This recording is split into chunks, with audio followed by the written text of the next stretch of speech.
Bonjour Laurence Rossignol. Bonjour. Bonjour. C'est dans moins d'une heure, à partir de 9h30, doit être annoncé le verdict dans le procès des viols de Mazan. Un mari qui drogue son épouse pendant une décennie pour la violer et la faire violer par des inconnus recrutés sur le net. En quoi est-ce un procès historique ? Alors, pour plusieurs raisons, ce procès est effectivement historique. D'abord parce que le choix qu'a fait Gisèle Pelicot de refuser le huis clos est assez extraordinaire. Et surtout, on apprend, on découvre dans le déroulé du procès qu'en fin de compte, cette histoire de huis clos, qui était toujours présentée comme étant au service de la victime, pour protéger la victime, en fait protégeait davantage les auteurs que les victimes. Puisque ceux qui étaient le plus gênés par le huis clos, c'était les auteurs, d'où ce slogan « La honte change de camp ». Pendant le procès. Et je pense qu'il y aura maintenant beaucoup plus de femmes qui demanderont que leur procès ne soit pas à huis clos, parce que ce ne sont pas elles les coupables, ce ne sont pas elles d'avoir honte, c'est aux auteurs. Et ce procès est historique, bien entendu, parce qu'il a eu un retentissement national et international. Vous savez, moi, quand on a lu les premiers articles sur les faits de l'affaire Pelicot, dans les milieux féminins, je dis même pas féministes, on ne parlait que de ça. On était dans un état de sidération tel. Et en fait, ce qui a été important, c'est que toutes les femmes se sont dit, en fait, Gisèle Pelicot, ça pourrait être moi, ma mère, ma sœur. Et les hommes se disaient, Pelicot, ça pourrait pas être moi. Ça a révélé aussi ça, une approche très différente. Gisèle Pelicot, elle a aussi tenu à être présente tous les jours à ce procès pour affronter ses agresseurs présumés. Vous saluez son courage ?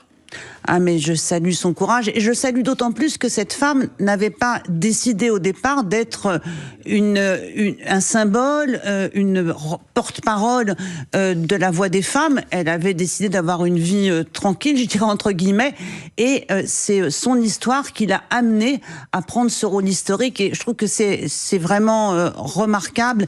Et bien sûr, elle est pour nous toutes un symbole incroyable, et on est béate d'admiration devant son courage et aussi sa compréhension politique de ce qu'elle fait. Elle porte une parole qui est au-delà de sa propre histoire. Elle parle pour toutes les femmes. Compréhension politique, ça signifie qu'au-delà de l'écho médiatique, pour vous, il y a évidemment une dimension politique dans cette affaire. Bien sûr, parce que les violences sexuelles contre les femmes sont un sujet politique, parce qu'ils concernent l'organisation de notre société, parce qu'ils ont bénéficié pendant des siècles d'une complaisance, d'une omerta, d'un déni. Et dans ce procès, dans tout ce qu'il génère comme parole d'expertes, de philosophes, de militantes, il contribue aussi à ce qu'on comprenne mieux, qu'on connaisse mieux les mécanismes des violences sexuelles. Ce procès permet de découvrir comment fonctionnent les prédateurs, comment les femmes réagissent, comment elles peuvent être solidaires et comment elles peuvent se défendre. Et c'est très intéressant, c'est en ça que c'est politique. Oui. Et puis ça peut aussi entraîner, générer des évolutions des politiques publiques. Ça veut dire, vous parliez de Gisèle Pelicot, il se trouve qu'elle est arrivée il y a quelques minutes au Palais de Justice d'Avignon, et on rejoint sur place Mathilde Vinceneux. Vous avez vu cette arrivée donc de Gisèle Pelicot? Non, pas encore Gisèle Pelicot, mais c'est sa fille Caroline qui est arrivée devant le tribunal sous les applaudissements de la foule. Il y a une foule qui est massée devant les grilles du tribunal avec des pancartes justice pour Gisèle Pelicot, peut-on lire. Il y a des militantes féministes qui sont là, qui viennent de chanter l'hymne des femmes. Il y a aussi du public qui espère trouver une place pour assister à ce verdict historique. Une dame me disait à l'instant qu'elle était venue spécialement de Paris, et ce sont surtout des journalistes qui sont là, des journalistes qui sont en train de faire la queue pour rentrer dans la salle des pas perdus. Ils sont 180 médias accrédités, des médias français, des médias étrangers pour assister à ce verdict. On attend aussi les accusés qui comparaissent libres, une trentaine, et qui risquent de repartir menottés à l'issue de ce verdict. Mathilde Vinceneux en direct du tribunal judiciaire d'Avignon. Beaucoup de monde ce matin devant le tribunal. À l'intérieur du tribunal aussi, il y a eu aussi beaucoup de monde pendant le procès Laurence Rossignol. Des milliers de personnes qui sont venues affirmer, montrer leur sympathie à Gisèle Pelicot, de l'admiration aussi qu'elle inspire. Est-ce que la justice peut être rendue sereinement dans ces conditions-là ? Bien sûr, il y a toujours eu, vous savez, dans les grands procès féministes, je pense au grand procès qui avait été défendu par Gisèle Halimi dans les années 70, que ce soit le procès d'Aix-en-Provence, le procès du viol, ou le procès Marie-Claire sur l'avortement, il y a toujours eu une mobilisation des féministes derrière, aux côtés des avocates, aux côtés des victimes, et c'est très important parce que c'est une affaire collective. Sauf que là, c'était des manifestations au sein même du palais de justice. L'ancien garde des Sceaux, Éric Dupond-Moretti, s'interrogeait hier matin sur ces manifestations, qu'elles soient pour la victime ou contre les accusés. Il dit, voilà, ça peut poser question. Oui, je comprends ce que dit l'ancien garde des Sceaux ou l'ancien avocat, bien entendu, mais je crois que c'est vraiment très marginal et très anecdotique dans cette affaire. Il y a un point que vous évoquiez très rapidement tout à l'heure, je voudrais qu'on s'y arrête, c'est la différence de perception entre les femmes et les hommes dans cette affaire. On a beaucoup entendu que les hommes qui étaient là, dans la position d'accusés, pour l'un d'entre eux de prévenus, que c'était des hommes comme les autres, des hommes ordinaires. On a beaucoup entendu que c'était le procès de la masculinité. Et là-dessus, tout le monde n'est pas d'accord. Qu'est-ce que vous en dites, vous ? Est-ce que c'était des hommes comme les autres ? Oui, d'un certain point de vue, mais enfin, c'est des hommes qui avaient quand même tous des points communs. Et en particulier, c'était tous des consommateurs de porno. C'était des hommes qui passaient beaucoup de temps sur les sites porno. Et d'ailleurs, de ce point de vue, je crois qu'il manque à la barre des accusés l'industrie pornographique. Parce que s'il n'y avait pas eu ce site Coco sur lequel ces hommes se sont rencontrés, personne, ils ne se seraient jamais rencontrés. Pellico n'aurait pas recruté au bar PMU du coin de la rue ces hommes qui sont venus violer sa femme. Donc il y a une facilitation du passage à l'acte qui est provoquée par ce genre de site. Et puis en plus, il y a une addiction au porno. Et je pense que dans les sujets qui doivent nous intéresser maintenant, il y a aussi ce sujet-là. Ces hommes, je trouve qu'ils me font beaucoup penser aux clients de la prostitution. Voilà. Alors, est-ce que les clients de la prostitution sont des hommes comme les autres ? Je ne sais pas. Sur le profil, en fait, c'est parce qu'on parle d'âges différents, de 27 à 74 ans, oui. Des employés de banque, de bureaux, des employés dans le BTP. En fait, voilà, ce sont des monsieur tout le monde, sur le principe. On sait maintenant depuis longtemps qu'il n'y a pas un profil type du violeur, que les violeurs sont des hommes comme tout le monde. Plus de 85% des viols sont commis par des hommes qui sont dans l'entourage des victimes. Donc ils sont, d'un certain point de vue, comme les autres. Ça, on le sait déjà. Ceux-là sont un peu particuliers, disons-le clairement. Mais en tous les cas, ils confortent effectivement ce que nous savons, c'est que ce ne sont pas des monstres. Ce sont des hommes qui n'ont pas de conscience et de barrière morale, qui ont un rapport aux femmes qui est un rapport chosifié. C'est pour ça que je faisais le lien avec les clients de la prostitution, parce que les uns comme les autres cherchent en fait des femmes qui sont inertes ou alors totalement à leur disposition, qui sont des choses destinées à satisfaire leur pulsion sexuelle. Et donc, ce procès Pellico doit aussi nous amener à réfléchir sur ce que signifie l'achat de services sexuels, la place que ça occupe dans les violences sexuelles, et aussi le rôle de l'industrie pornographique dans les violences sexuelles. Il y a la question de savoir si on peut être un violeur à son insu sans le savoir. Ça a été un petit peu dit par certains accusés, mais je n'avais pas l'intention. Et cette question de l'intentionnalité, elle était très présente aussi. Est-ce qu'il y a quelque chose à changer dans la loi ? Vous êtes législatrice. Alors, sur l'intentionnalité, non, je ne crois pas. Enfin, la loi pénale est claire. Il faut une intention pour être reconnu coupable. Bien entendu, comme il ne pouvait pas se défendre en arguant du consentement de Gisèle Pellico, puisque... Elle était droguée. Elle était droguée, elle était endormie. La chambre criminelle de la Cour de cassation est assez claire. Dès lors qu'une femme est endormie, l'auteur doit bien savoir que son consentement n'est pas acquis pour lui. Donc les avocats ont cherché sur la question de l'intentionnalité. Et on verra tout à l'heure, quand on aura les prononcés des peines, comment les juges ont retenu cette affaire. Mais je ne crois pas qu'il faille changer la loi sur l'intention. Après, je vois bien ce dont vous voulez parler, c'est faut-il changer la loi sur le consentement ?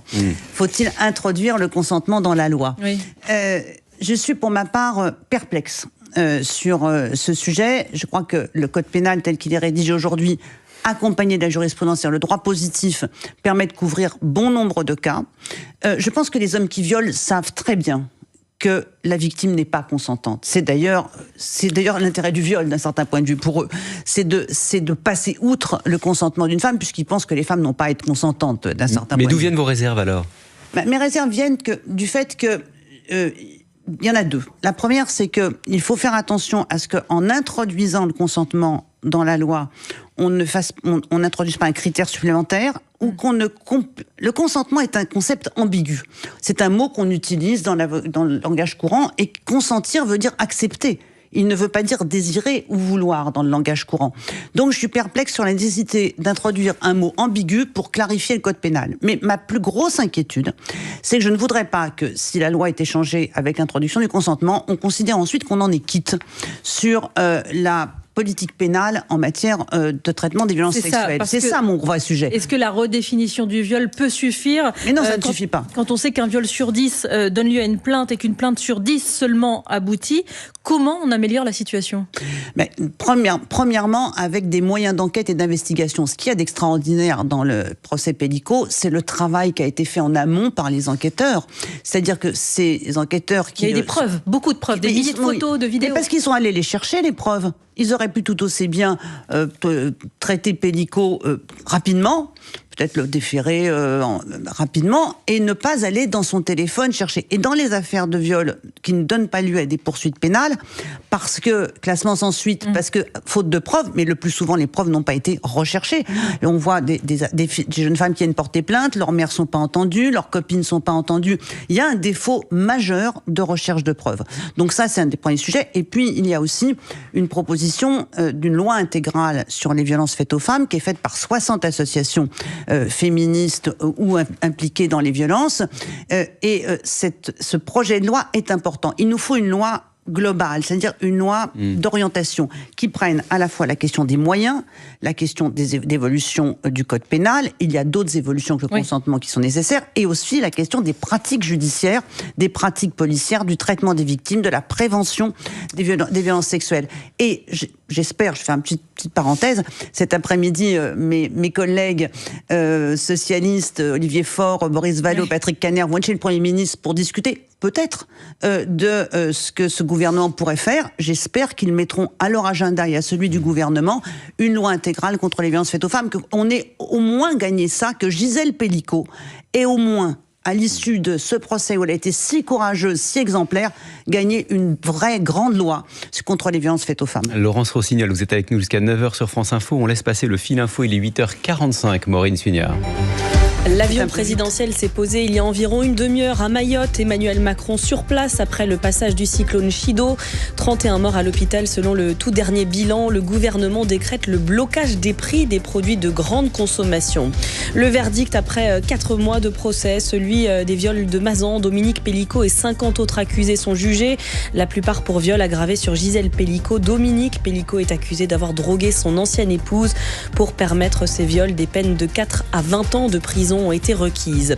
Henri Guénaud, l'ancien conseiller spécial de Nicolas Sarkozy à l'Élysée, dénonce ce matin sur France Info une décision inquiétante du point de vue des libertés et de l'état de droit. L'ancien chef d'État a été définitivement condamné hier à 1 an de prison ferme sous bracelet électronique, condamnation pour trafic d'influence dans l'affaire des écoutes. Et puis 7 personnes ont été interpellées à Nanterre hier. Une bagarre a éclaté lors du match de Ligue des Champions de basket entre le club français et un club israélien. La rencontre a été interrompue pendant plusieurs minutes alors qu'un militant pro-palestinien a fait irruption sur le parquet. France Info. Le 8-30 France Info, Jérôme Chapuis, Salia Braclia. Et toujours Laurence Rossignol, sénatrice socialiste du Val-de-Marne, présidente de l'Assemblée des femmes à l'occasion de ce verdict dans l'affaire Pellico qui est attendu dans à peu près 3 quarts d'heure. Vous le vivrez évidemment en direct sur France Info. Je reviens sur un point que vous évoquiez tout à l'heure, Laurence Rossignol, la responsabilité des plateformes. Vous nous disiez, les plateformes, notamment cette plateforme Coco qui diffuse des contenus nocifs interdits, aurait dû faire partie des accusés en quelque sorte. Est-ce que la loi est suffisamment dure aujourd'hui, suffisamment claire sur la responsabilité de ces plateformes ? Écoutez, avec plusieurs collègues sénatrices, nous avons rendu il y a 2 ans, je crois, un rapport transpartisan sur l'industrie pornographique, l'enfer du décor, nous avons appelé notre rapport. Et nous avons décidé que la question du poids de l'industrie pornographique sur les cerveaux des hommes, en particulier, mais aussi sur celui des femmes, était un sujet de politique publique. grâce à ce rapport, nous avons obtenu des mesures nouvelles pour limiter l'accès des mineurs aux sites pornographiques. C'est déjà bien, mais nous ne sommes pas allés assez loin. Il faut aller plus loin parce que si l'industrie pornographique et ces images qui sont à 90% des images de violence, d'apologie du viol, d'apologie du racisme, d'apologie de l'homophobie, d'apologie de l'inceste, donc c'est un ensemble d'infractions pénales quand même ce qui se passe sur les sites porno aujourd'hui. Bien sûr, il faut en protéger les mineurs, mais il faut en protéger toute la société. Ce n'est pas utile à notre société de pouvoir consommer du porno.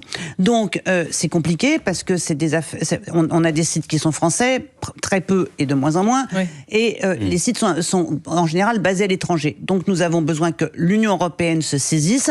On a eu le Digital Service Act l'année dernière, mais qui ne traite pas vraiment de l'industrie pornographique. On a besoin d'un mouvement. Il y a beaucoup de pays se posent les mêmes questions que nous. On a besoin que l'Union européenne mette de l'ordre là-dedans. Et c'est pas simplement régule, mais qu'on puisse interdire un certain nombre de sites qui ne diffusent que des images de violence et de misogynie. Laurence Rossignol, on parlait tout à l'heure de la difficulté pour les femmes victimes de se faire entendre, d'aller au bout de leur plainte, de leur recevabilité de la plainte justement. Les forces de l'ordre sont désormais formées aux violences sexistes et sexuelles faites aux femmes, mais vous considérez que ce n'est pas suffisant. Vous dites que les enquêteurs et les magistrats en France ne sont pas assez formés à la culture du viol qui imprègne encore notre société. Expliquez-nous. Écoutez, on a beaucoup progressé au cours des dernières années, il faut le dire, effectivement. Il y a des formations dans les forces de l'ordre. Il y a des formations dans les forces de l'ordre, il y a des formations à l'École nationale de la magistrature, il y a des formations chez les avocats, bien entendu. Pour autant, les formations sont pour les primo-arrivants, les nouveaux. Les autres devraient être formés, mais les magistrats n'ont pas le temps. Faut dire, voilà. En fait, toute la misère des services publics, que ce soit les services publics de la justice, de la police, il y a un effet loupe, voilà, il y a un effet loupe à travers les violences sexuelles sur cette insuffisance de moyens, insuffisance de personnel. S'ils ne le font pas, c'est pour certains parce qu'ils n'ont pas été assez formés, parce qu'ils ont eux-mêmes des représentations, parce qu'ils sont eux-mêmes d'ailleurs des hommes violents, ou des harceleurs sexuels dans leur propre vie personnelle, ça existe aussi, mais aussi parce qu'ils ne sont pas assez nombreux. Nous avons beaucoup moins d'enquêteurs en France que dans des pays voisins. Comme l'Espagne, par exemple, qui est une juridiction spéciale. Et puis, alors, vous évoquez les juridictions spécialisées. En France, on a fait le choix des pôles spécialisés. Oui. C'est vraiment, c'est mieux que rien. Mais c'est pas du tout ce qu'on veut. J'étais en Espagne la semaine dernière discuter avec des avocates justement qui sont spécialisées dans ces sujets. La manière dont fonctionnent les juridictions spécialisées est infiniment plus performante en Espagne qu'on ne l'est en France. Pardon, mais quelle est la différence d'un mot ? En Espagne, il y a des juges qui sont juges spécialisés dans les conflits familiaux. Et quand une femme arrive avec, par exemple, un dossier de divorce et qu'il y a par ailleurs des plaintes qui ont été déposées au pénal pour violence, à ce moment-là, c'est un juge spécialisé qui est saisi systématiquement. Voilà, j'étais dans une ville de 500 000 habitants, il y avait 3 juges spécialisés dans les conflits familiaux. Laurence Rossignol, ce procès Pellico a aussi mis en lumière le phénomène de la soumission chimique. Le mois dernier, le gouvernement Barnier a annoncé une campagne d'affichage dans toutes les pharmacies, un numéro national aussi, et une expérimentation des kits de détection à la soumission chimique sont remboursés par la Sécu dans plusieurs départements. Ce sont des mesures qu'il faut absolument généraliser ? Oui, celle-ci, et puis aussi la formation des médecins. Parce que dans l'affaire Pellico, ce qu'on peut se demander à un moment donné quand on regarde le déroulé des faits sur ces 10 ans, elle voyait des médecins. Alors, elle voyait les médecins avec son mari. Donc déjà, un médecin devrait se poser une question. Comment ça se fait que le mari est là pendant la consultation alors que c'est elle la patiente ? Et puis ensuite, elle décrivait toute une série de symptômes. Pas un n'a pensé à la soumission chimique. Donc il faut aussi former les médecins, il faut qu'on en parle. Et je sais qu'il faut en parler aux jeunes filles, aux jeunes femmes qui sortent, qui vont dans des soirées, et c'est bien normal quand on est jeune d'aller dans des soirées. Le GHB est un risque constant pour elle. Je suis avec une jeune femme d'une 30aine d'années qui me disait que 3 fois déjà, elle avait consommé du GHB. Alors elle s'en était rendue compte à chaque fois relativement vite parce qu'elle savait que ça existait. Oui. Sinon c'est dramatique. Avec une centaine de parlementaires et de personnalités, vous avez signé une tribune, Laurence Rossignol, sous forme de lettre au président pour réclamer la la suspension de la Légion d'honneur de personnalités accusées d'agression sexuelle comme Gérard Depardieu, Patrick Poivre d'Arvor, le sénateur Joël Guerriau, des personnalités mises en examen, pas encore condamnées. Qu'est-ce qu'on fait de la présomption d'innocence dans ces cas-là ? Eh bien, on demande la suspension, on ne demande pas le retrait. La suspension, ça veut dire que pendant la durée qui va aller de maintenant jusqu'à la condamnation, enfin, ou à la relaxe ou à l'acquittement, la Légion d'honneur est suspendue. Si jamais ces hommes étaient innocentés, mais enfin, on est quand même sur 3 dossiers dans lesquels il y a assez peu de doute sur la matérialité des faits. Si jamais ces hommes étaient à la fin relaxés ou acquittés, eh bien, on leur rendrait leur Légion d'honneur, je crois. Les suspendre, c'est déjà les condamner un peu, non ? Ou enfin les mettre les condamner un peu, non, c'est une mesure conservatoire. C'est une mesure conservatoire. La Légion d'honneur, c'est pas rien. C'est pas une petite breloque. C'est la manifestation de la République à un individu qui est particulièrement honorable. Ces hommes mis en examen sur des faits d'agression sexuelle ou de viol ou d'utilisation de la soumission chimique ne sont pas honorables. On a pu leur donner la Légion d'honneur parce qu'ils semblaient l'être à un moment donné, mais là, il semble certains qui ne sont pas honorables. Dans les minutes qui nous restent, Laurence Rossignol, il faut parler de 2 autres actualités. Vous évoquiez le prochain gouvernement, on va en parler, mais avant cela, d'ailleurs on évoquait la Légion d'honneur, ça peut aussi concerner Nicolas Sarkozy, et un fait juridique et politique très important hier, puisque pour la première fois, un ancien président voit sa peine, une peine de prison, en l'occurrence de bracelet électronique, confirmée hier par la Cour de cassation. Quelles conséquences ça a, Laurence Rossignol, sur le lien de confiance entre les Français et la classe politique ? En fait, en ce qui concerne Nicolas Sarkozy, je pense que ça fait un moment que les Français ont compris que la multiplication des affaires qui l'ont amené à être poursuivi jette quand même un sérieux doute sur la probité et la moralité de cet homme. Donc, qu'il ait été condamné, je pense que c'est de nature à réconcilier les Français avec la justice. Ça veut dire que les hommes politiques sont aussi condamnés quand ils sont coupables, et c'est assez rassurant pour les Français. Mais je vous posais la question parce que Sarkozy, Fillon, Marine Le Pen, le MoDem, la France Insoumise, nombreux procès, condamnations pour certains, ça témoigne de quoi, selon vous ? C'est une forme d'affaissement moral dans la classe politique ? Écoutez, on ne peut pas comparer sur avant et maintenant. Est-ce qu'il y avait moins d'immoralité, de corruption avant, ou est-ce qu'il y avait simplement plus de déni, d'omerta et de protection du milieu? Est-ce qu'il y avait moins de poursuites pénales? Est-ce que la justice était moins indépendante qu'aujourd'hui? C'est ce que j'ai tendance à penser. Je ne suis pas sûre que les hommes politiques ou les femmes politiques, enfin il y a beaucoup d'hommes quand même dans tout ça, vous le noterez. Je ne suis pas sûre que les hommes politiques soient plus immoraux qu'ils ne l'étaient il y a 50 ans. En tout cas, la justice est plus indépendante incontestablement. Au passage, François Bayrou, le Premier ministre, n'est toujours pas définitivement jugé dans l'affaire des assistants du MoDem. La date n'est pas encore fixée. Ça aurait dû le disqualifier pour Matignon? Écoutez, c'est quand même curieux qu'il ait été obligé de quitter son premier poste de ministre de la Justice en 2017 parce qu'il était mis en examen dans cette affaire, et que maintenant, où il va être de nouveau jugé parce qu'il y a un appel du parquet sur sa non-condamnation, il puisse être Premier ministre. Parce qu'il a été relaxé en première instance, il faut le dire. Oui, mais enfin quand même, il y a un appel du parquet. Donc ça révèle à la fois un manque de cohérence du président de la République, mais surtout, il n'est pas le seul dans le gouvernement, je crois. Je crois que Rachida Dati est aussi mise en examen, non ? C'est-à-dire qu'il y a là quelque chose... S'il y a un affaissement, il est probablement là, dans le fait que les mises en examen ne sont plus une raison suffisante pour être le temps de la mise en examen et jusqu'à une éventuelle relaxe, une raison suffisante pour ne pas exercer de fonction publique. En attendant, donc François Bayrou consulte, il va voir cet après-midi un certain nombre de groupes parlementaires, à l'exception du Rassemblement National et de la France Insoumise. Vous, socialistes, vous devez tout faire pour que ça marche ? Nous, on a proposé un accord de non-censure. Alors, je sais que c'est un peu compliqué pour les Français qui nous écoutent, c'est tout ça, et qu'ils ont plutôt envie qu'on arrête de parler de tout ça et que Noël arrive.